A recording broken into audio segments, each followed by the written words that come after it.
మన ప్రభు అయినటువంటి దేవునికి సమస్తమైన ఘనత, మహిమ, ప్రభావం కలుగునుగాక. ఆయన శ్రేష్టమైనటువంటి నామమున మీ అందరికీ కూడా శుభాలు తెలియజేస్తూ ఉంటున్నాను. మీ అందరి కోసం కూడా మేము మానకుండా ప్రతి ఒక్కరిని కూడా మా అనుదిన ప్రార్థనలో జ్ఞాపకం చేస్తున్నాం. పేరు పేరు వరుసన, కుటుంబం వరుసన. అలాగే మీరు కూడా మా కోసము ప్రార్థన చేస్తున్నారని నమ్ముతున్నాం. ఈరోజు మనం వాక్య ధ్యానంలోనికి వెళ్ళక ముందు చిన్న ప్రార్థన చేసుకుని ఆరంభించుకుందాం. ప్రేమ కలిగిన మా దేవా, నీకు వందనాలు, స్తోత్రాలు చెల్లిస్తూ ఉంటున్నాం. నీ వాక్యాన్ని మేము ధ్యానం చేస్తూ ఉంటున్నప్పుడు పరిశుద్ధాత్మ దేవ, మీ సహాయాన్ని అందించండి. మీరే మాతో మాట్లాడమని వేడుకుంటున్నాము ప్రభా. గ్రహించగలిగినటువంటి హృదయాన్ని మీరు మాకు అనుగ్రహించండి. వివేచన జ్ఞానాన్ని మీరు మాకు అనుగ్రహించి మీరే మహిమ పొందమని యేసు నామమున ప్రార్థించి వేడుకుంటున్నాము తండ్రి. ఆమేన్. మన ప్రభువైన దేవునికి సమస్తమైన ఘనత, మహిమ, ప్రభావములు కలుగునుగాక. ఆయన శ్రేష్టమైన నామం మీ అందరికి పరీక్షలు, శుభాలు తెలియజేస్తూ ఉంటున్నాను. ఈరోజు మనము ధ్యానాంశము నిమిత్తము లూకా సువార్త 11వ అధ్యాయము 9వ వచనం. లూకా సువార్త 11వ అధ్యాయము 9వ వచనం. అటువలే మీరును అడుగుడి, మీకు ఇయ్యబడును, వెదకుడి, మీకు దొరకును, తట్టుడి, మీకు తీయబడును. ఈ వాక్యంలో మనం చూస్తున్నాం. దీని యొక్క టైటిల్ ఏంటి అంటే, ఇచ్చే దేవుడు, పుచ్చుకునే మనుష్యుడు. ఇచ్చే దేవుడు, పుచ్చుకునే మనుష్యుడు. దేవుడు ఇచ్చేవాడుగా ఉన్నాడు, మనుషుడు పుచ్చుకునేవాడిగా ఉన్నాడు. దేవుడు ఎల్లప్పుడూ కూడా తన బిడ్డలను ప్రేమించి ఇచ్చేవాడే కానీ పుచ్చుకునేవాడు కాదు. కానీ మనం ఏంటంటే ఎప్పుడు పుచ్చుకునేవారుగా ఉన్నాం కానీ ఇచ్చేవారుగా వెనకం చేస్తున్నాం. మనం ఇచ్చేవారుగా ఉండాలి. ఏమిచ్చేవారుగా? హృదయాన్ని ఇచ్చేవారుగా ఉండాలి, సమయాన్ని ఇచ్చేవారుగా ఉండాలి, తలాంతులను ఇచ్చేవారిగా ఉండాలి, మన కవిని దాంట్లో నుంచి ఇచ్చేవారిగా ఉండాలి. కనుక మనం ఇచ్చేవారిగా ఉండాలని దేవుడు ప్రేమిస్తున్నాడు. దేవునికి సమయాన్ని ఇస్తే, దేవునికి హృదయాన్ని ఇస్తే, దేవునికి తలాంతులు ఇస్తే, దేవునికి మన సమృద్ధిలో నుంచి ఆయనకి ఇస్తే ఆయన మనల్ని ఆశీర్వదిస్తాడు. కానీ మనల్ని పుచ్చుకునేవారిగా చెయ్యడు, ఇచ్చేవారిగా చేస్తాడు. కిందున్న చెయ్యిని ఇలా తిప్పేస్తాడు, ఇచ్చే చెయ్యిగా మారుస్తాడు. ఈరోజు ఎంతమంది ఇచ్చేవారిగా ఉండాలనుకుంటున్నారు? ఒకసారి చేతులతో చూద్దాం. ఇచ్చేవారిగా ఉన్నాం. మేము ఎప్పుడు పుచ్చుకునేవారిగా ఉండకూడదు, అడుక్కు తినేవారుగా ఉండకూడదు, అప్పులు చేసేవారుగా ఉండకూడదు. మేము ఎప్పుడు అప్పులు ఇచ్చేవారుగా ఉండాలి మేము అని మీరు ఆశిస్తే మీరు ఇచ్చేవారిగా ఉండాలి. మొట్టమొదటిగా ఇవ్వాల్సింది హృదయం. హృదయం ఇస్తే అన్నీ ఇచ్చేస్తాం. ఎందుకంటే హృదయం ఇచ్చినటువంటి వాడు అన్నిటి కూడా అనుకూలంగా, దేవునికి అనుకూలమైన మనస్సును మార్చుకుంటాడు. మన వాక్యంలో చూస్తున్న ఏంటి అంటే, మనకు ఏదైనా చూపించాడు అనుకోండి, ఒక స్వప్నంలో కావచ్చు, దర్శనంలో కావచ్చు, ఏ విషయమైనా కానీ దేవుడు మనకు చూపించినాడు అంటే అది తప్పకుండా మనకి ఇస్తాడు. అంటే వాగ్దానం చేసినటువంటి దేవుడిని మీకు జ్ఞాపకం చేస్తున్నాను. దేవుడి వాక్యాలు మనం చూస్తాం. ఆది కాండములో 12వ అధ్యాయంలో చూస్తే దేవుడు అబ్రహామును బయటికి రమ్మని పిలిచాడు. తన దేశమును వదలమని, తన ప్రాంతమును వదలమని, తన కలిగిన వారిని వదలమని, సమస్తాన్ని వదిలిపెట్టి నేను చూపించే దేశానికి నీవు వెళ్ళు అన్నాడు. నేను చూపించే దేశానికి వెళ్తే నేను ఆశీర్వదిస్తానన్నాడు. నిన్ను బట్టి అనేక జనములు ఆశీర్వదించబడతాయి. ఆ మాటకు లోబడి తాను ఎరగనటువంటి దేశం, తాను తెలియనటువంటి దేశం, ఎక్కడికి వెళ్ళాలో తెలియనటువంటి దేశానికి దేవుని మాటకు లోబడి బయలుదేరాడు. అంటే అతను ఏం చేసినట్టు? దేవుని మీద విశ్వాసం ఉంచాడు. ఎందుకంటే ఆయన నమ్మదగిన దేవుడు కాబట్టి ఆయన ఇస్తానన్నాడు, తప్పకుండా ఇస్తాడు. ఆయన బయలుదేరినప్పుడు అతని వయసు 75 సంవత్సరాలు. 75 సంవత్సరములు ఉన్నప్పుడు దేవుడు వాగ్దానం చేశాడు, నీకు కుమారుణ్ణి ఇస్తాను అన్నాడు. 100 సంవత్సరాలు అయ్యేటప్పటికి దేవుడు కుమారుని ఇచ్చాడు. అంటే కుమారుని పొందడానికి ఎంత సమయం పట్టింది? 25 సంవత్సరాలు వెయిట్ చేయవలసి వచ్చింది. ఆదికాండం 13వ అధ్యాయం 14వ వచనం 10వ వచనంలో ఏమంటాడంటే, వాళ్ళందరూ వచ్చి కలిసి ఉన్న తర్వాత లోతు కూడా అతనితో అబ్రహాముతో కలిసి ఉన్నప్పుడు, అప్పుడు లోతు అబ్రహామును విడిచిపోయి దూరంగా వెళ్ళిపోయిన తర్వాత దేవుడు అంటున్నటువంటి మాట అక్కడ చూస్తున్నాం. యెహోవా, ఇదిగో నీ కనులెత్తి నీవు ఉన్న చోట నుండి ఉత్తరపు తట్టును, దక్షిణపు తట్టును, తూర్పు తట్టును, పడమర తట్టును చూడుము. ఎందుకనగా నీవు చూచుచున్న ఈ దేశమంతటిని నీకును నీ సంతానమునకును ఎంతకాలం అండి? సదాకాలం, పర్మనెంట్ గా ఇచ్చేస్తా అంటున్నాడు, స్వాస్థ్యంగా ఇచ్చేస్తా అంటున్నాడు, ప్రాపర్టీగా ఇచ్చేస్తానంటున్నాడు. తను చేసిన వాగ్దానం ప్రకారము అబ్రహాముకు అది అనుగ్రహించాడు, కుమారుని అనుగ్రహించాడు, స్వాస్థ్యాన్ని కూడా అనుగ్రహించాడు. అలాగే ప్రేమైన దేవుని బిడ్డలారా, అబ్రహాము నమ్మినట్టుగా మీరు నేను నమ్మితే నీ జీవితంలో, నా జీవితంలో, మన జీవితంలో వాగ్దానం చేసినటువంటి దేవుడు తప్పకుండా దానిని నెరవేరుస్తాడు. ఒకవేళ ఆలస్యం కావచ్చు. అబ్రహాముకి 25 సంవత్సరాలు ఆలస్యమైంది కదా. ఆయన ఓపిక పట్టాడా లేదా? అయ్యో నాకు 75 అయిపోయింది, ఇంకేమో 76 వచ్చింది, 77 వచ్చింది, 78 వచ్చింది, 90 వచ్చింది, ఏడ పుట్టలేదని నిరుత్సాహపడలేదు. అతను దేవుని మీద ఆనుకున్నాడు, దేవుని నమ్మినాడు, ఇస్తాడు అని చెప్పి అన్నవాడు, నమ్మకమైన వాడు, తప్పకుండా ఇస్తాడని విశ్వసించాడు. కనుకనే దేవుడు అతని విశ్వాసాన్ని వమ్ము చేయలేదు. తను ఇచ్చినటువంటి మాటను నిలబెట్టుకొని 100 సంవత్సరంలో ఇచ్చాడు. ఆలస్యమైనప్పటికీ కూడా తన వాగ్దానాన్ని మరిచిన దేవుడు కాదు. కనుక నీ జీవితంలో కూడా ఒకవేళ దేవుడు చేసిన వాగ్దానం ఏదైనా ఉంటే అది తప్పకుండా నెరవేరుస్తాడు. అయితే నువ్వేం చేయాలంటే ఇస్తాడు, నెరవేరుస్తాడని నీవు నమ్మాలి. అబ్రహాము నమ్మాడు, పొందుకున్నాడు. నీ జీవితంలో కూడా నీవు నమ్మితే తప్పకుండా నీవు పొందుకుంటావు. ఇది నంబర్ 1. నంబర్ 2 ఏంటంటే, నీవు అడుగు పెట్టిన ప్రతి స్థలమును ఇచ్చే దేవుడు. నీవు అడుగు పెట్టిన ప్రతి స్థలమును ఇచ్చే దేవుడు. ఇశ్రాయేలు ఐగుప్తు దేశం నుంచి బయటకు వచ్చిన తర్వాత, మోషే యొక్క నాయకత్వంలో నుంచి బయటకు వచ్చిన తర్వాత, మోషే చనిపోయిన తర్వాత ఆ భారమంతా కూడా యెహోషువ మీద పడింది.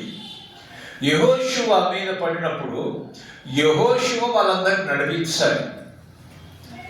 మరి దిగజారిపోయినటువంటి హృదయం కలిగినటువంటి వాడుగా ఉన్నాడు, భయపడేటువంటి వాడుగా ఉన్నాడు. ఇంత జనాంగాన్ని, తిరుగుబడే జనాంగాన్ని, దేవుని మీద తిరుగుబడే జనాంగంగా ఉంటున్నారు. మోషే మీద తిరగబడ్డారు కదా, ఈయన నా మీద కూడా తిరగబడ్డారు. ఇంత జనాంగాన్ని నేను కొన్ని లక్షల మంది నేను ఎలా నడిపించగలను అని భయపడుతున్న సందర్భంలో దేవుడు అంటాడు, భయపడకమో, ధైర్యముగా నుండుమో, నిర్భరము కలిగి ధైర్యంగా ఉంటాడు. ఇంకేమంటున్నాడు తెలుసా? యెహోషువ గ్రంథం 1వ అధ్యాయం 3వ వచనం. యెహోషువ గ్రంథం 1వ అధ్యాయం 3వ వచనంలో దేవుడు అతను ఏ విధంగా బలపరుస్తున్నాడో చూడండి. నేను మోషేతో చెప్పినట్లు మీరు అడుగుపెట్టు ప్రతి స్థలమును మీకు ఇచ్చుచున్నాను. మోషేకు వాగ్దానం చేశాడు, నువ్వు తీసుకుని వెళ్ళాలి, పాలు తేనెలు ప్రవహించేటువంటి దేశాల్లోకి నా ప్రజలు నీవు నడిపించాలి. ఆ మోషేకు ఏ విధంగా నేను ఆజ్ఞ ఇచ్చానో, వాగ్దానం చేశానో, అతని తర్వాత నీవు కొనసాగించవలసినటువంటి వాడు. నువ్వు భయపడాల్సిన అవసరము లేదు. నేను చెప్పినట్టుగా మీరు అడుగుపెట్టు ప్రతి స్థలమును మీకు ఇస్తున్నాను. అలాగే ఇశ్రాయేలీయులను వారు ఎదురుగా వచ్చినటువంటి ప్రతి శత్రువులను కూడా దేవుడే వారిని తరిమివేశాడు. వీరు వెళ్ళిన ప్రతి స్థలములో ఇశ్రాయేలుకు విజయం అనుగ్రహించాడు. ఎక్కడ ఓటమిని ఎరిగిన వారు కాదు. ఎందుకనంటే సైన్యములకు అధిపతి యెహోవా వారికి తోడుగా ఉన్నాడు. వారి పక్షాన ఆయన ఇశ్రాయేలుకు శత్రువులతో యుద్ధం చేశాడు. వీడు కత్తితో యుద్ధం చేస్తే దేవుడు ఏం చేశాడు? పైనుంచి ఆకాశం నుంచి వడగళ్ళను కురిపించాడు. వడగళ్ళతో చనిపోయినటువంటి వారు ఎక్కువ చూశారు. అంటే దేవుడు కూడా మీరు పక్షాన్ని ఏం చేస్తున్నాడు? యుద్ధము చేస్తాడు. ఈరోజు నీ పక్షాన సాతానుడు నీతో యుద్ధం చేయాలని వచ్చినప్పటికీ కూడా నీ పక్షాన ఎవరు నిలబడతారు? నీవు నమ్ముకున్నటువంటి దేవుడు. ఆయన నీ పక్షాన్ని యుద్ధం చేసి నీకు విజయం ఇస్తాడు. కనుక ఇశ్రాయేలుకు విజయం ఇచ్చి వారు అడుగుపెట్టిన ప్రతి స్థలమును వారికి ఇచ్చాడు. అలాగే నీ శత్రులైన వారి ఎదుట నిన్ను హెచ్చిస్తాడు, నిన్ను ఘనపరుస్తాడు. వారి ఎదుట నీకు భోజనము సిద్ధపరిచి నీ గిన్నెను నిండి పొర్లి పారింపజేస్తాడు. ఎప్పుడు? when you trust him, when you believe him, when you depend upon him, when you surrender to him. నీవు ఆయనకు సమర్పించుకున్నప్పుడు, నీవు ఆయన మీద ఆధారపడినప్పుడు, నీవు ఆయన నమ్మినప్పుడు, ఆయన మీద విశ్వాసం ఉంచినప్పుడు ఆయన తప్పకుండా నిన్ను ఉన్నత స్థితిలోనికి తీసుకొస్తాడు. సాతాను ఎన్ని అడ్డంకులు కలిగించినప్పటికీ వాటిలన్నింటినీ త్యజించి వాటిలో నుంచి నీకు విజయము అనుగ్రహిస్తాడు. ఇవన్నీ ఎప్పుడు జరుగుతుందో తెలుసా? నీవు దేవుని పూర్తిగా నమ్మినప్పుడు, ఆయనకు నమ్మకంగా ఉన్నప్పుడు, ఆయనకు అనుకూలమైనటువంటి జీవితాన్ని నీవు జీవించినప్పుడు. మనం అలా జీవించాలని దేవుడు కోరుకుంటున్నాడు. అలా జీవించడానికి మనల్ని మనము సిద్ధపరచుకోవాలి. ఇది రెండవది. మూడవది ఏంటి అంటే దేవుడు ఇచ్చేది అడిగినవన్నీ ఇచ్చేవాడు. ఏంటిది? అడిగినవన్నీ ఇచ్చేవాడు. మత్తయి సువార్త 7వ అధ్యాయం 7వ వచనంలో ఏమంటాడు చూడండి. మత్తయి సువార్త 7వ అధ్యాయం 7వ వచనములో అడుగుడి మీకు ఇవ్వబడును, వెదకుడి మీకు దొరకును. మనము ఏం చేయాలా? అడిగేవారంగా ఉండాలి. అడగందే అమ్మాయినా అన్నం పెట్టదంటారు కదా. దేవుణ్ణి మనం అడిగేవారుగా ఉండాలా. దేవా, నీవు మమ్మల్ని నీ కుమారులుగా కుమార్తెలుగా చేసుకున్నావు కనుక అడిగే హక్కు మాకు ఉంది, ఇచ్చే బాధ్యత మీకు ఉంది. కనుక నీ కుమారుడుగా మీరు మాకు ఇచ్చినట్టు స్వాతంత్రాన్ని బట్టి మేము నీ సన్నిధికి వస్తున్నాం, మా అవసరతలు తీర్చండి అని నీవు అడిగేవాడుగా ఉండాలి. హృదయపూర్తిగా సందేహింపకుండా, అనుమానము లేకుండా అడిగితే ఆయన తప్పకుండా ఇస్తాడు. కనుక అడుగుడి మీకు ఇవ్వబడును, వెదకుడి మీకు దొరుకును. మనము సమూయేలు గ్రంథంలో మనం చూస్తాం. మొదటి సమూయేలు గ్రంథంలో మనం చూసినట్లయితే అక్కడ ఒక వ్యక్తి కనిపిస్తున్నాడు. అతని పేరు ఎల్కానా. ఎల్కానాకు 2 భార్యలు. ఒక భార్య పేరు హన్నా, రెండవ భార్య పేరు పెనిన్నా. అయితే హన్నాకు పిల్లలు లేరు, పెనిన్నాకు పిల్లలు ఉన్నారు. అందువల్ల ఈ సొంత చెల్లి పెనిన్నా అనేటామా హన్నాకు సొంత చెల్లి. ఈమెకు పిల్లలు కలిగినారని అక్కను నీచంగా చూస్తుండేది. పిల్లలుగా కలగలేదని చాలా మదన పడుతుండేది, వేదన పడుతుండేది, బాధపడుతుండేది, భర్తను వేధిస్తుండేది, నా పిల్లల్ని అన్నట్టుగా. చూసండి, ప్రతి సంవత్సరము కూడా దేవుని మందిరానికి వెళ్ళి ప్రార్థన చేస్తూ వస్తూ ఉండేది. కానీ ఒకసారి ప్రత్యేకంగా తను దేవుని సన్నిధిలో మోకరించి తన హృదయాన్ని కుమ్మరించి కన్నీటితో ఏడుస్తూ, అయ్యా నాకు ఒక మగ పిల్లను ఇమ్ము. ఒకవేళ నీవు వారి ఒక మగ పిల్లను నాకు ఇచ్చినట్లయితే నేను వాడిని సేవకే ఇచ్చేస్తాను, నేను వాడిని సేవకే ఇచ్చేస్తాను. అనుకున్న ప్రకారం ఆ యొక్క ప్రార్థన దేవుడు విన్నాడు. కన్నీటితో చేసే ప్రార్థన దేవుడు తప్పకుండా వింటాడు. నిజముగా మొరపెట్టు వారికి యెహోవా సమీపముగా ఉన్నాడు. దేవుని మందిరములో ఆమె ప్రార్థన చేసింది, తన కన్నీరుని కార్చింది, కొండలో నుంచి నీళ్లు కుమ్మరించినట్టుగా తన హృదయాన్ని కుమ్మరించింది. అందుకే నేను చెప్తాను, ఆలయానికి ముందుగా వచ్చి మీ హృదయాన్ని కుమ్మరించి దేవుని సన్నిధిలో మీరు ఏది అడుగుతారో అది తప్పకుండా దేవుడు అనుగ్రహిస్తాడు. అది మీరు నమ్మి చేయగలిగితే మీ జీవితంలో అద్భుతాలు చూస్తారు. ఈ మధ్య పని చేసింది, దేవుని మందిరములో కిన్నురాలైపోయి తన హృదయాన్ని కుమ్మరించి కన్నీరు కారుస్తూ ఆమె ప్రార్థన చేసింది. దేవుడు ఆమె ప్రార్థన అంగీకరించాడు. అంగీకరించి గర్భవతి అయింది. చూడండి, 1వ అధ్యాయం, మొదటి సమూయేలు గ్రంథం 1వ అధ్యాయం 20వ వచనం. హన్నా గర్భము ధరించి దినములు నిండినప్పుడు ఒక కుమారుని కని. చూసారండి, ఇప్పుడు ఏమైంది? ఆమె ప్రార్థించి వచ్చింది. ఇప్పుడు ఏమైందామా?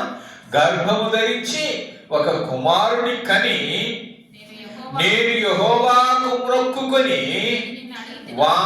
వీరిని అడిగి అనుకొని వానికి సమూయేలు అని పేరు దేవుడు అనుగ్రహించాడు. ఈనాడు ఎంతమంది తమ కుమారులను కానీ కుమార్తెలను కానీ దేవుని సేవకు సమర్పిస్తున్నాడు.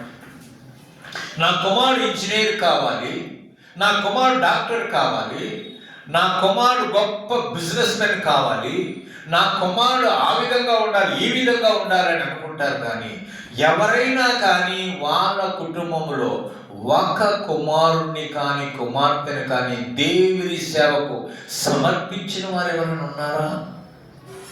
సేవకుల్లో కూడా అంతే. సేవకుల్లో కూడా కొన్నిసార్లు వాళ్ళు ఏం ఆలోచన చేస్తారు తెలుసా? నా కుమారుడు అట్టుండాలి ఇట్టుండాలి అంటారు, కానీ సేవను కొనసాగించిన నా కుమారుడు ఉండాలి అని అనుకునేవారు చాలా తక్కువ.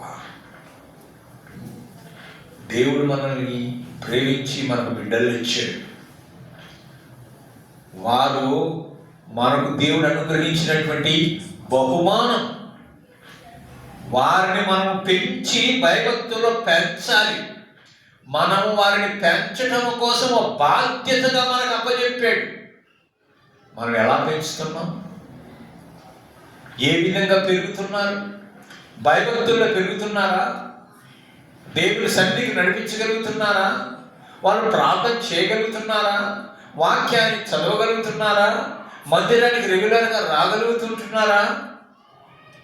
ఈనాటి కాలం ఎట్లా ఉందంటే, తల్లిదండ్రులు వస్తే పిల్లలు రారు, పిల్లలు వస్తే తల్లిదండ్రులు రారు, భార్య వస్తే భర్త రాడు, భర్త వస్తే భార్య రాదు. ఇంకెట్లా ఉంటుంది తెలుసా? భార్య ఒక చర్చికి, భర్త ఒక చర్చికి, పిల్లలు ఒక చర్చికి. ఇది కాదు, ఇది క్రమము కాదు.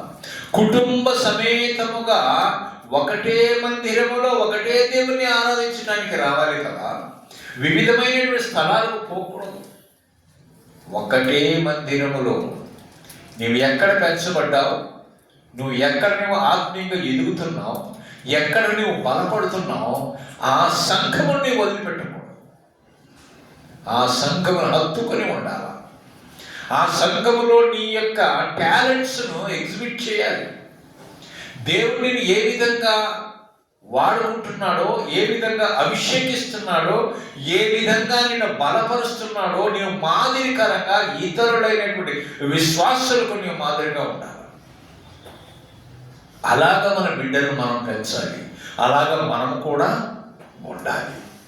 కనుక ప్రియమైన దేవుని బిడ్డలారా, ఆమె వలె, హన్నా వలె నీవు నేను కూడా ఏదైనా బాధలో ఉన్నా, సమస్యల విషయంలో కానీ, అనారోగ్య విషయాలలో కానీ, ఎటువంటి కష్టమైనటువంటి క్లిష్టమైనటువంటి వాటిలో ఉన్నప్పటికీ కూడా వాటి నుండి దేవుడు నీకు విడుదల ఇస్తాడు. అంతేకాకుండా నిన్ను తృప్తిపరిచి నీ హృదయాన్ని స్తుతులతో నింపేవాడు. హన్నా యొక్క జీవితంలో కుమారుని పొందుకున్నప్పుడు ఆమె యొక్క సంతోషం ఇంత అంతా కాదు. ఒక గొడ్రాలికి అందరూ ముద్ర వేశారు, ఇక గొడ్రాలి పిల్లలు లేరు.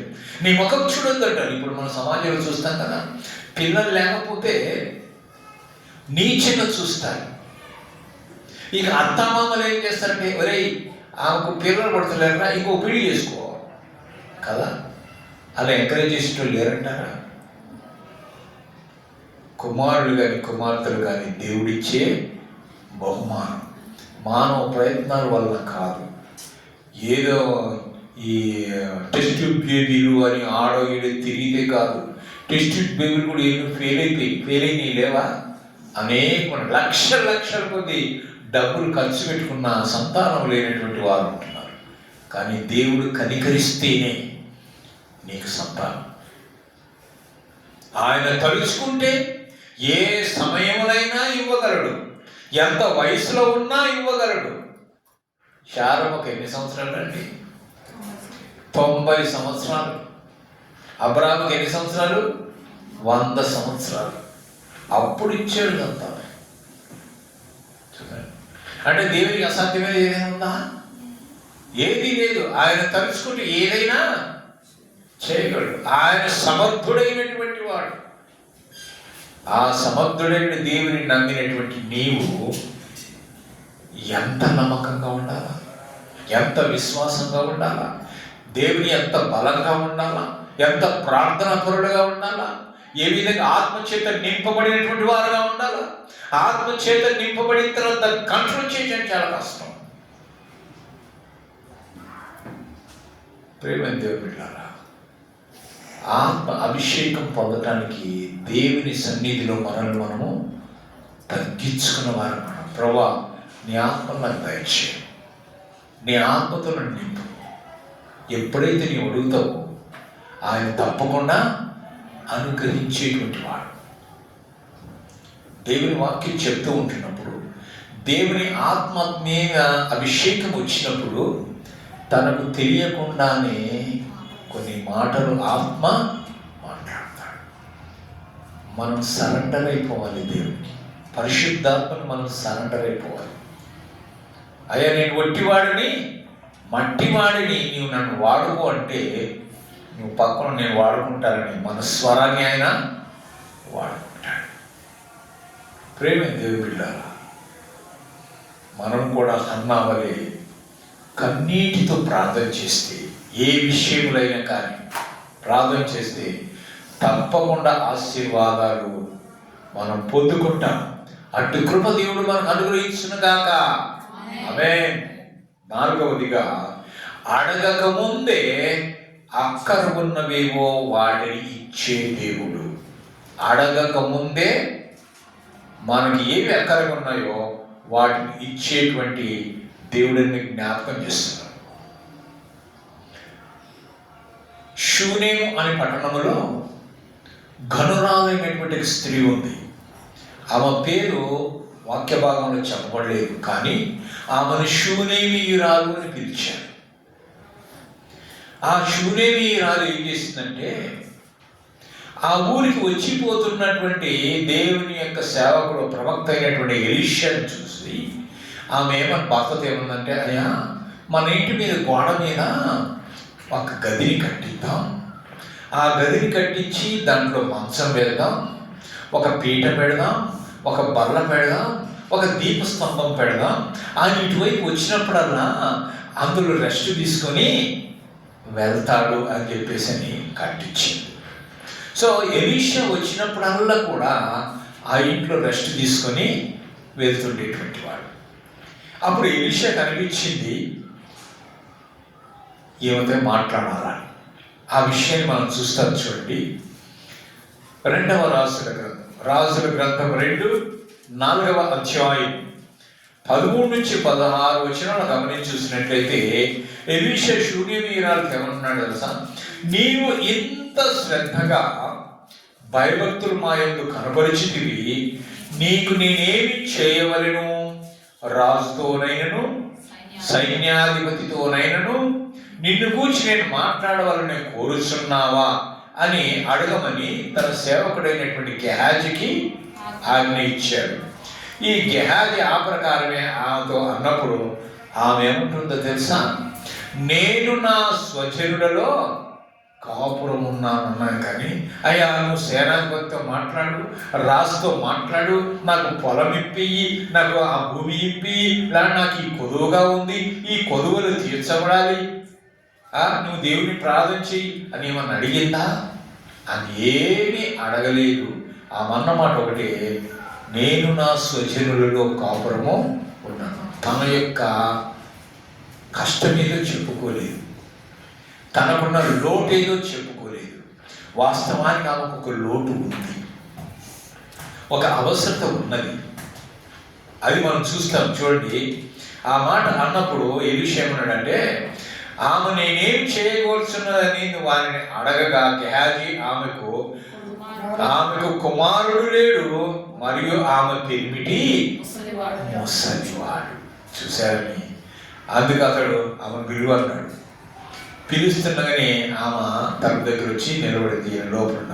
అప్పుడు ఎలీషా అంటున్నటువంటి మాట ఏం తెలుసా? మరుసటి ఏట, అంటే ఈయన ఇంకొక సంవత్సరం వస్తాడు, పోతున్నాడు, మళ్ళీ ఒక సంవత్సరం వచ్చే సంవత్సరం వస్తాను. మరుసటి ఏట ఈ ఋతువున నీ కౌగిట కుమారుడిని ఆమెతో చెప్పాను. అది జరిగిందా లేదా? అనుకున్న ప్రకారం మరుసటి ఏట ఆమెకు కుమారుడు. భర్త ముసలివాడు. ఆమె అడిగిందా? అయ్యా నాకు పిల్లలు లేరు, నా కోసం ప్రార్థన చెయ్యి, నా భర్త ముసలుడు, నాకు కుమారుడు కావాలని ఆశ ఉంది అని ఏమని అడిగిందా? అడగలేదు కదా. అడగక ముందే దేవుడు ఇచ్చేవాడు కనుక ఆమె యొక్క ఆశను తీర్చాడు. అవునండి, వాక్యం ఏం చెప్తుందో తెలుసా? మత్తయి సువార్త 6వ అధ్యాయం 8వ వచనంలో ఏమని చెప్తుందంటే, యేసుప్రభువు వారు చెప్తున్నారు, మీరు మీ తండ్రిని అడుగక మునిపే మీకు అక్కరగా ఉన్నవేవో ఆయనకు తెలుసు. కనుక ప్రియులారా, మీకు అక్కరగా ఉన్నవేవో అవి తీరాలంటే మొదట మనం ఒక పని చేయాలి. ఏం చేయాలి అంటే, రోమీయులకు రాసిన పత్రిక మత్తయి గ్రంథం, మత్తయి సువార్త 6వ అధ్యాయం 33వ వచనం. మత్తయి సువార్త 6వ అధ్యాయం 33వ వచనంలో, కాబట్టి మీరు ఆయన రాజ్యమును నీతిని మొదట వెదకుడి, అప్పుడు అవన్నీ మీకు అనుగ్రహింపుడు. మొట్టమొదటి మనం ఏం చేయాలా? ఆయన నీతిని, రాజ్యాన్ని వెతకాలి. అయితే నీతి రాజ్యం అంటే ఏంటి? నీతి రాజ్యం అంటే ఏంటి అంటే, రోమీయులకు రాసిన పత్రిక 14వ అధ్యాయం 17వ వచనం.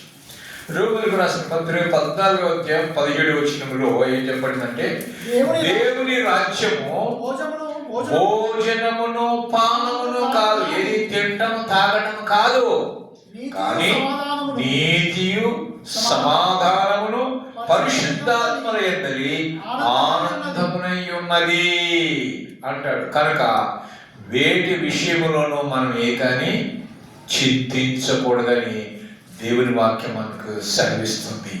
మీ చింత యావత్తు నా మీద వేయడం. మనం ఏం చేస్తాం? చింతిస్తుంటాం. చింతించి 3 ఎక్కువ చేయలేము, 3 తక్కువ చేయలేము. చింతించి ఒక వెంట్రుక తెలుపు చేయలేదు, ఒక వెంట్రుక నలుపు చేయలేదు. అది తెలిసి ఉండి కూడా మనం ఏం చేస్తాం తెలుసా? చించేస్తుంటాం. మనం బతుకంతా చింపుకోవడమే. చింతిస్తున్నాం. నీకేం అట్లా అంటావు లేవా, మా చింత మాకు తెలుసు అంటుంటాం. చింతించేదాని వల్ల ఏం లేదు. రాత్రంతా నిద్రపోకుండా మేలుకొని చింతిస్తూ ఉంటే పొద్దున్న తీరిపోద్దమ్మా. జరగవలసింది జరిగిపోతుంది. చింతించకుండా దానికి పరిష్కారం కోసము నువ్వు ఏదైనా చూడాలి, లేకుంటే పరిష్కారం చూపించమని దేవుని నీవు అడగాలి. అది వదిలిపెట్టి నువ్వు ఊరికే ఏమీ లేకుండా ఊరికి చింతిస్తూ ఉంటే ఆకాశంలో చూసుకుంటా గుడ్లు వేసుకుంటా నిద్రపోకుండా కూర్చుంటే నీ ఆరోగ్యం పాడవుతుంది తప్ప పక్కోళ్ళు కూడా అయ్యో పాపం చింతిస్తున్నా వాళ్ళు బాధపడతారు తప్ప వాళ్ళని బాధ పెట్టడం తప్ప ఒరిగేది ఏమీ లేదు. కాబట్టి చింతించేవాడు కూడా ఉన్నాడు. మనుగా చింతించాల్సింది. చింతించేవాడు ఆడెవరు? దేవుడు. మన చింతని కూడా ఎవరి మీద వేయాలి? ఉదాహరణ చెప్తా. స్కూల్లో పిల్లలు చదువుతున్నారు, 2 నెలలు ఫీజు కట్టలేదు. ఒక ఇన్ఫర్మేషన్ పంపించారు పిల్లడు, అరే బాబు రేపు ఫీజు కట్టకపోతే మిమ్మల్ని స్కూల్ నుంచి తీసేస్తామని మీ అమ్మ నాన్నకి ఎప్పుడా అన్నాడు. ఆ పిల్లోడు వచ్చి అమ్మ లేకపోతే నాన్న ఫీజు కట్టాలంట, ఫీజు కట్టకపోతే నన్ను స్కూల్ నుంచి తీసేస్తారంట అని చెప్పేసి పక్కకు కూర్చొని ఫీజు కడతాడో లేదు, కడుతుందో లేదు అని ఆలోచన చేసుకొని కూర్చుంటారు పిల్లలు. వాళ్ళ పని అయిపోయింది, చెప్పడం వరకే. ఇప్పుడు ఎవరు చింతించాలా? అమ్మ నాన్న చింతించాలా? ఎట్లా కట్టాలా, ఎట్లా తీర్చాలా అని చెప్పి అమ్మ నాన్న చింతిస్తారు. ఆ పిల్లలకి ఏమైనా ఉంటుంది కదా? ఏమీ లేదు కదా. అలాగనే మనం దేవుడి పిల్లలు కాబట్టి చింతించి లాభం లేదు. మన చింతంతో తీసుకొచ్చి మనం తగ్గేది దేవుడికి అప్పచెప్పేస్తారు, మన దేవుడికి చెప్పేస్తారు. మన బాధ దేవుడు ఆయన చూసుకుంటాడు. విశ్వాసముతో అడగాలి, చెప్పాలి. అటు అనుభవము మనకు రావాలని దేవుడు జ్ఞాపకం చేస్తాడు. చూడు, ఫిలిప్పీయులకు రాసిన పత్రిక 4వ అధ్యాయం 6వ వచనం. ఫిలిప్పీయులకు రాసిన పత్రిక 4వ అధ్యాయం 6వ వచనం ఏం చెప్తుంది చూడండి. దేనిని గూర్చియో చింతపడకుడి కానీ ప్రతి విషయములోనూ ప్రార్థనా విజ్ఞాపనముల చేత కృతజ్ఞతాపూర్వకంగా మీ విన్నపములు, మీరు కావలసినటువంటివి, మీ యొక్క కోరికలు, మీ యొక్క అవసరతలు అన్నింటినీ కూడా దేవునికి తెలియచేయుడి అన్నాడు. అదే అధ్యాయం 19వ వచనం చూడండి. క్రీస్తు యేసునందు మహిమలో తన ఐశ్వర్యం చొప్పున క్రీస్తు యేసు మహిమలో మీ ప్రతి అవసరమును తీర్చును. తీర్చేవాడు ఉన్నాడు కదా. తీర్చేవాడు ఉండగా ఆయనకు అప్పచెప్పాలి కదా. నేను తీర్చండి బాబు అని అంటే మనం లేదు నేనే తీసుకుంటాలే అంటే ఎట్లుంటుంది? మన అవసరం తీరాలంటే మనం ఏం చేయాలంట? ప్రార్థన విజ్ఞాపన చేత కృతజ్ఞత పూర్వకంగా మన విన్నపాలన్నింటినీ కూడా దేవునికి తెలియచేయాలి. కనుక దేవుడు ఏమంటున్నాడంటే అడుగక ముందే అక్కరగా ఉన్నవి అవన్నీ కూడా ఇచ్చే దేవుడు. 5వదిగా అడుగు వాటి కంటేను ఊహించు వాటి కంటేను అత్యధికముగా ఇచ్చేటువంటి దేవుడు. అడగకపోయినా ఇచ్చేటువంటి దేవుడు ఒకటి. ఇంకోటి ఏంటి తెలుసా? అడిగే దానికన్నా మనం ఊహించని దానికన్నా ఎక్కువగా అత్యధికంగా ఎక్కువగా ఇచ్చేటువంటి వాడు. రాజుల మొదటి గ్రంథంలో మనం చూస్తాం, 3వ అధ్యాయంలో మనం చూస్తే దేవుడు సొలొమోనుకు ప్రత్యక్షమై నీకేం కావాలా అని అడిగాడట. ఆయన అడిగితే సొలొమోను అంటట, అయ్యా నీ జనాంగము, నీ ప్రజలు విస్తారంగా ఉన్నారు కదా, వాళ్ళని లెక్కించడం కానీ వారికి న్యాయం తీర్చడం కానీ బాలుడనైన నాకు జ్ఞానము సరిపోదు అన్నాడు. కనుక జ్ఞానము కావాలని అడిగాడు. అదే నీవు నేను ఆ స్థలంలో ఉండి దేవుడు మనకు ప్రత్యక్షమై నాయన నీకేం కావాలా, అమ్మ నీకేం కావాలంటే, అమ్మ నీకేం కావాలంటే నాకు ఒక పట్టు కావాలా, నాకు ఒక నెక్లెస్ కావాలా, నాకు కమ్మలు కావాలా అని అడుగుతామేమో. తెలియదు కదా. అదే అబ్బాయిను ఎవరిని యవనస్తుని అడిగాడు, ఓ నేను ఒక కలెక్టర్ కావాలా, నాకు ఒక పెద్ద బంగళా కావాలా, నాకు ఒక కారు కావాలా అని అడుగుతాం మేము. అవునా కదా, దేవుడి ప్రదర్శన అడిగితే. కానీ ఈయన నీకు ఏం కావాలంటే ఇతను రాజుగా ఉన్నాడు కదా, అప్పుడు ఇతను రాజుగా ఉన్నటువంటి వాడు ఏం అడగాల? నా రాజ్యాన్ని విస్తరింప చేయాలి, నా పేరు ప్రఖ్యాతులు మెరగాలి, నా శత్రువులందరూ నా కాళ్ళ కింద ఉండాలి, నేను ఆధిపత్యం చెలాయించాలి, నేను ఒక చక్రవర్తిని కావాలి అని ఆశ ఉంటుంది. అది అడగలేదు ఆయన.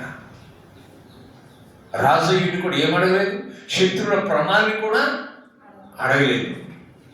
దానికి దేవుడు నీ ప్రజలకు న్యాయం తీర్చడానికి నాకు జ్ఞానము కావాలని అడిగి, దానికి దేవుడు మెచ్చుకున్నాడు. మెచ్చుకొని ఏమంటున్నాడు తెలుసా?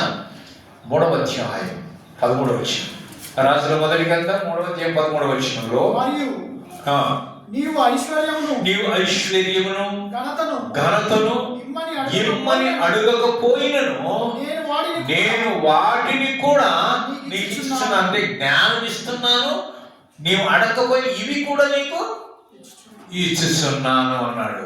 నీ దినములన్నిటిను రాజులలో నీ వంటి వాడు ఒక్కడును ఉండడు.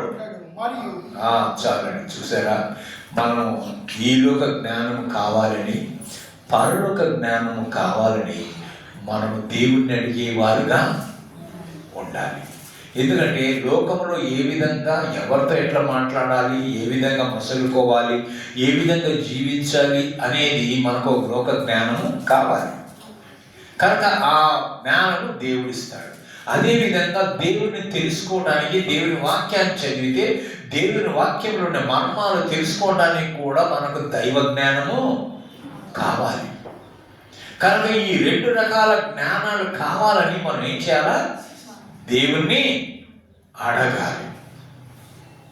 యాకోబు పత్రిక 1వ అధ్యాయం 5వ వచనంలో చెప్తాడు కదా భక్తుడు, ఏమంటే మీలో ఎవరికైనాను జ్ఞానము కొలువుగా ఉన్న ఎడల వాడు ఏం చేయాలంట? దేవుని అడగవలను, అప్పుడు అది అతనికి అనుగ్రహించును. ఆయనకైనా తెలుసా, ఎవరిని గద్దింప, ఒరే నన్ను ఎందుకు అడుగుతున్నావురా, నేను నీకు ఏం పోరా, నీకు అదృష్టం లేదురా, నీవు దీనికి అడుగుడు కాదురా, కాబట్టి నేను జ్ఞానమే ఇయ్యను అని అనడు. ఎవరిని ఎదిరింపక గద్దింపక అందరికీ ఏం చేశాంట? ధారాళంగా ఫ్రీగా అనమాట ఇచ్చేటువంటి వాడుగా ఉంటాడు. అయితే అతడు ఎంత మాత్రము కొంచెము కూడా ఏం చేయకూడదంట? సందేహింపక, అనుమాన పడకుండా ఏం చేయాలంట? విశ్వాసముతో అడగాలి. నీ జ్ఞానం కొదువుగా ఉందా? నీకు తెలివి లేదా? నీకు ఏది కొదువుగా ఉంది? అవన్నీ తీర్చుకుని దేవుని అడిగితే విశ్వాసం కలిగి తప్పకుండా అది తీర్చేటువంటి వాడు. ఎఫెసీయులకు రాసిన పత్రిక 3వ అధ్యాయం 21 వచనాలు చూస్తే, మనలో కార్యసాధకమైన తన శక్తి చొప్పున మనం అడుగు వాటి కంటేను ఊహించు వాటి కంటేను అత్యధికంగా చేయ శక్తి గల దేవుడు మనకు ఉన్నాడండి. అత్యధికంగా చేసే శక్తి గల దేవుడు మనకు ఉన్నాడు. క్రీస్తు యేసుకే తరతరములు సదాకాలం మహిమ కలుగును గాక. సొలొమోను అడిగాడు, పొందుకున్నాడు.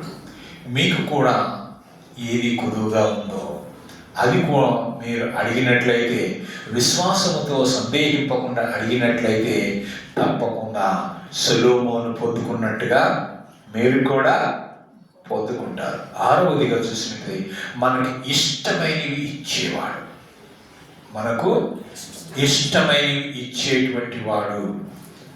ఇష్టమైన మనకి ఏమి ఇష్టం ఉంటుంది? మంచిగా ఆరోగ్యంగా ఉండాలంటే, ఆరోగ్యంగా ఉంటే అన్నీ చేసుకుంటాం కదా. ఆరోగ్యం కావాలని అడుగుతాం. ఏదైనా తిండి ఏదైనా మంచిది ఇష్టమైనది అడుగుతాం. ఏదైనా బట్టలు మంచిగా ఉన్నాయి ఇష్టమైనవి అడుగుతాం. లేదంటే ఇంకేదైనా ఇష్టమైనది ఉంటే దాన్ని మనం అడుగుతాం. కానీ దేవుడికి అంగీకారంగా ఉన్నప్పుడు ఆయన మనకిష్టమైంది తప్పకుండా ఇస్తాడు. చూడండి, మత్తయి సువార్త 8వ అధ్యాయం 2వ వచనం 3వ వచనం చూసినట్లయితే, ఆడొక కుష్ఠరోగి అక్కడికి వస్తున్నాడు యేసు ప్రభు దగ్గర. ఆడ వస్తున్నప్పుడు యేసు ప్రభు దగ్గరికి వచ్చి ఏమంటున్నాడో తెలుసా? ఇదిగో కుష్ఠరోగి వచ్చి ఆయనకు బ్రొక్కి, ప్రభువా చూసారు ఇక్కడ, నీకు ఇష్టమైతే, ఎవరికి ఇష్టమైతే? దేవునికి ఇష్టమైతే నన్ను శుద్ధిగా చేయగలను. అయ్యా నీకు ఇష్టమైతే. నీకు ఇష్టం లేకపోతే అంటే దేవుడికి మనిషిని బాగు చేయాలని ఇష్టం ఉంటుంది, కానీ చెడిపోవాలని ఇష్టం ఉండదు కదా. కనుక ఇతను ఏమన్నాడు తెలుసా? అయ్యా నీకు ఇష్టమైతే, నీ చిత్తం ప్రభు అన్నట్టు, నన్ను నీ చేతికి అప్పగించుకుంటున్నాను అయ్యా, నీ ఇష్టం ప్రభా, నీ చిత్తం ప్రభా, నువ్వు ఏం చేసేది నువ్వు లోపడతా అన్నట్లు అనమాట.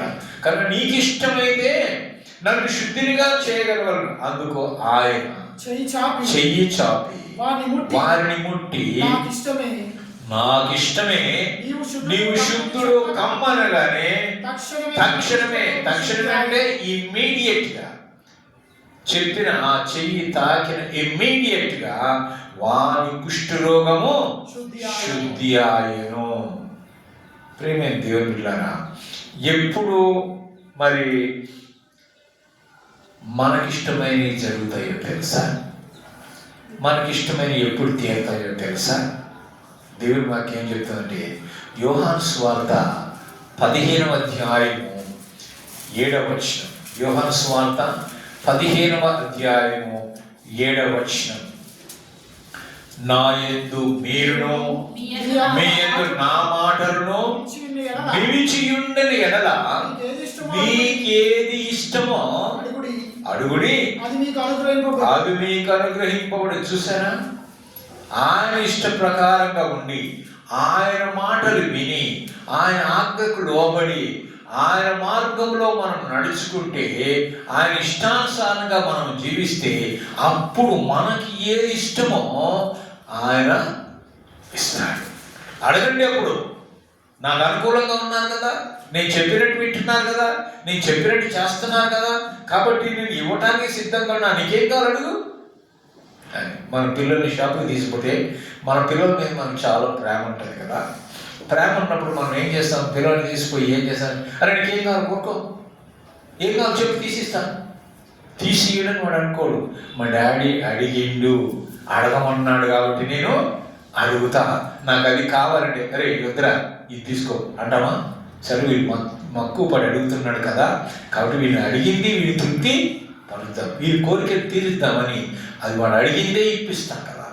ఈ లోకంలో తల్లిదండ్రులే ఈ విధంగా ఇవ్వడానికి ఇష్టపడుతున్నప్పుడు, మనల్ని సృష్టించిన మన సృష్టికర్త అయినటువంటి దేవుడు, మన తండ్రి అయినటువంటి దేవుడు మనకెందుకు ఇయ్యడు? ఆయన మాటలు వింటే మనం వినేవారుగా ఉండాలి, ఆయన నిలిచేటువంటి వారుగా ఉండాలి. మనం ఇష్టమైనవి దేవుని నుండి పొందాలి అంటే ఆయన ఆజ్ఞలకు లోబడాలి, ఆయనకి ఇష్టమైన రీతిలో మనం బ్రతకాలి. ఆయన మనకి ఇష్టమైనవి అప్పుడే దయచేస్తాడు. ఆజ్ఞలకు లోబడకుండా మనకి ఇష్టమైన, ఆయనకి ఇష్టమైనటువంటి ఆ విధంగా పదకుండా మన ఇష్టానుసారంగా మనం బతుకుతూ ఉంటే, మనం కావాలని అడిగితే ఇస్తాడా? ఎట్టి పరిస్థితిలో ఇవ్వడు. ఆయనకి ఇష్టంగా జీవిస్తే మనం అడిగిన కూడా ఇస్తాడు. ఇది మనం గ్రహించాలి. మనకి ఇష్టమైన రీతిలో బతకడానికి మనల్ని మనము మలుచుకోకుండా దేవునికి ఇష్టమైన విధంగా మనము బ్రతకడానికి మనల్ని మనము మలుచుకోవాలి. చివరిగా తన కుమారుని ఇచ్చేసినటువంటి దేవుడు, తండ్రి అయిన దేవుడు తన కుమారుని మన కోసం ఇచ్చాడు. ఎందుకనంటే ఆయన ఈ లోకమును ప్రేమించాడు. యోహాను సువార్త 3వ అధ్యాయం 16వ వచనం అంటాడు కదా, దేవుడు లోకమును ఎంతో ప్రేమించెను కాగా ఆయన తన అద్వితీయ కుమారునిగా పుట్టిన వాని యందు విశ్వాసముంచు ప్రతి వాడును నశింపక నిత్య జీవము పొందునట్లు ఆయనను అనుగ్రహించెను అని దేవుని వాక్యం చెప్తూ ఉంటుంది. చూసారా? ఆయన మనల్ని ప్రేమించి తన కుమారుని లోకానికి పంపించాడు. రోమీయులకు రాసిన పత్రిక 8వ అధ్యాయం 32వ వచనం. రోమీయులకు రాసిన పత్రిక 8వ అధ్యాయం 32వ వచనంలో ఇలా చెప్పబడింది, తన సొంత కుమారుని అనుగ్రహించడు. ఎవరు? తండ్రి అయినటువంటి దేవుడు తన కుమారుణ్ణి మనకు అనుగ్రహించడు, వెనుక తీయక మన అందరి కొరకు ఆయనను, ఎవరిని? యేసు ప్రభు వారిని మన నిమిత్తము అప్పగించిన వాడు. ఆయనతో పాటు సమస్తమును మనకి ఎందుకు అనుగ్రహింపడు? ఆయన కుమారుని ఇచ్చినప్పుడు ఈ మిగతా ఆయన ఇవ్వడా? ఆయన్నే ఇచ్చేసినప్పుడు ఇక అన్ని కూడా మనకు ఇచ్చేసినట్టే కదా. అన్ని ఇచ్చేది తప్పగా అనుగ్రహిస్తారు. దేవుడు చెప్పిన ఏ మాట కూడా నిరర్ధకము కాదు. అయితే ఎవరైతే ఆయన విశ్వాసం ఉంచుతారో అలాంటి వారు ప్రతి ఒక్కరూ కూడా దేవుని ఆశీర్వాదాలప్పుడు పొందుకుంటాడు. కానీ ప్రేమ దేవుడు బిడ్డగా వాగ్దానం చేసినటువంటి వాడు నమ్మకమైన వాడు, ఆయన మాట తప్పని వాడు, మాట ఇచ్చి దాన్ని నెరవేర్చేటువంటి వాడు, దాన్ని స్థిరపరిచేటువంటి వాడు. భూమి ఆకాశములు గతించిన కానీ ఆయన మాటలు ఎన్నడూ కూడా గతింపనేరవు. తను చేసిన వాగ్దానం ప్రకారం అబ్రహాముకు సంతానం ఇచ్చాడు. సొలొమోనుకు శత్రువుల ప్రాణముతో పాటు ఐశ్వర్యం, ఘనతను అడగకపోయినను వాటితో పాటు జ్ఞానాన్ని కూడా ఇచ్చాడు. అన్న ప్రార్థన ఆలకించి ఆమెకు కుమారుని ఇచ్చాడు. ఇన్ని ఇచ్చినటువంటి వాడు నీవు కూడా అడిగితే నీకు కూడా ఆయన ఇస్తాడు. కనుక నీవు నమ్మాలి అనమాట. ఒకవేళ ఆలస్యమైన కావచ్చు, కొన్నిసార్లు పరిస్థితులు దేవుని చేతిలో ఉంటాయి. ఎప్పుడు ఇవ్వాలనో ఎప్పుడు ఇవ్వకూడదు, ఎప్పుడు ఇస్తే ఆశీర్వాదం వస్తుంది, ఎప్పుడు ఇవ్వకపోతే ఆశీర్వాదం ఆగిపోతుందని ఆయన బాగా తెలుసు. అక్కర ఎప్పుడు ఉన్నదో అప్పుడే ఇస్తాడు. కానీ అక్కర లేనప్పుడు ఒట్టి పెట్టుకుంటే ఏం లాభం? మనకు అక్కర ఉన్నప్పుడే ఇచ్చినప్పుడు అబ్బా దేవుడిలాగా వచ్చిన ఆదుకున్నామయ్యా అంటారు కదా. అక్కరలో ఇచ్చినప్పుడు మనం అక్కర ఉన్నప్పుడు ఎట్లా చేయాలి అంటున్నప్పుడు ఎవరైనా సడన్గా అప్పుడు తెచ్చిచ్చారనుకోండి, అప్పుడు ఏమంటావు? బా నిజంగా దేవుడిలాగా వచ్చిన సహాయము అంటే నీ అక్కరలో దేవుడు సహాయం చేసేవాడు. అబ్రహాము నమ్మాడు, నీవు కూడా నమ్మాలి. అలా అబ్రహాము నమ్మి పొందుకున్నాడు. అతనిలాగా మనం కూడా నమ్మితే మనం కూడా పొందుకుంటాం. అబ్రహాము దేవుని నమ్మెను, అది అతనికి నీతిగా ఎంచబడును. దేవుని వాగ్దానం నీ జీవితంలో జరగాలంటే ఏం చేయాలి తెలుసా? నీవు ఓపికతో కనిపెట్టాలి. దేవుని ఆశీర్వాదాల కోసం నీ ఓపికతో కనిపెట్టాలి. అప్పుడు నీవు అద్భుతాలు చూడగలుగుతావు. కాబట్టి కృప దేవుడు మనకు అనుగ్రహించు కాక. చూస్తున్నాం ఏంటో తెలుసా? ఎన్ని మాటలు విన్నాం మనం? 7 మాటలు విన్నాం. ఎన్ని మాటలు విన్నాం? ఒకటేంటి? నీకు చూపించినవి ఇచ్చేది. నంబర్ 2, అడుగుపెట్టు ప్రతి స్థలాన్ని ఇచ్చేది. నంబర్ 3, అడిగినవన్నీ ఇచ్చేది. నంబర్ 4, అడగక ముందే అక్కరగా ఉన్నవేవో ఇచ్చేది. నంబర్ 5, అడుగు వాటికంటేను ఊహించు వాటికంటేను అధికంగా ఇచ్చేటువంటి వాడు. నంబర్ 6, మనకిష్టమైనవి ఇచ్చేవాడు. నంబర్ 7, తన కుమారునే ఇచ్చేసాడు. ఇన్ని ఇచ్చినటువంటి దేవుడు నీ అక్కర్లు తీర్చడా? నీ అవసరం తీర్చడా? కనుక తీరుస్తాడు. నీవు నమ్ము, విశ్వసించు, నమ్ము. అట్టి కృపా దేవుడు నీకు అనుగ్రహించుగాక. ఆమేన్.